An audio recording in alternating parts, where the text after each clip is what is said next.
আজকে চাঁদপুর শহর ছেড়ে একটু দূরে ফরিদগঞ্জের এক কোণে চলে এসেছি এমন এক জায়গায় যেখানে আলো, নদী আর আনন্দ একসাথে মিলে গেছে। এটাই অমি শিশু পার্ক।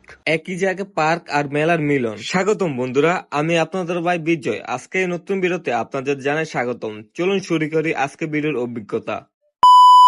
ফরিদগঞ্জের ব্রিজের একদম পাশে অবস্থিত এই পার্কটি।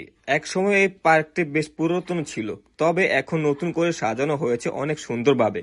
প্রথমে মনে হয়েছিল কোনো এক মেলা চলতেছে, তবে বুঝতে পারলাম এটা একটা শিশু পার্ক। আরে ভাই, আপনি বিজয় ব্লগার না ভাই? হ্যাঁ ভাই, হ্যাঁ ভাই। ভাই আমি আপনার অনেক বড় ফ্যান ভাই। আমি ভাই আপনার অনেক বড় ফ্যান ভাই। আমি আপনার বড় অনেক। আরে ভাই, আপনি আমার ফ্যান। আপনি আজকে এদিকে কি ভিডিও করতে নিয়ে আসছেন? জি জি জি জি, আপনাদের কমেন্ট পেয়ে আমি এখানে আসছি ফরিদগঞ্জে। ও আচ্ছা আচ্ছা, আপনার ব্লগে আমরা দেখা যাবো। ইয়েস ইয়েস, সবাই বেশি করে সাপোর্ট করবেন। ভাইয়ের নতুন শুরু করতে, ভাইয়ের নতুন জার্নি। এখানে কি নেই? খাবারের দোকান, মেয়েদের ও বাচ্চাদের জন্য রয়েছে নানা রকম খেলনা আর ঘর সাজানোর দোকান, সবই রয়েছে। আর সবচেয়ে যেটা চোখে পড়লো তা হলো এখানকার লাইটিং।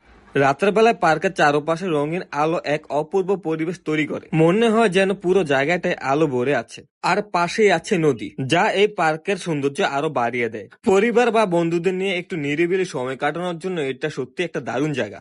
আপনাদের সবার ভালোবাসা নিয়ে আজকের মতো বিদায় নিচ্ছি। দেখা হবে পরবর্তী কোনো এক অভিজ্ঞতা নিয়ে।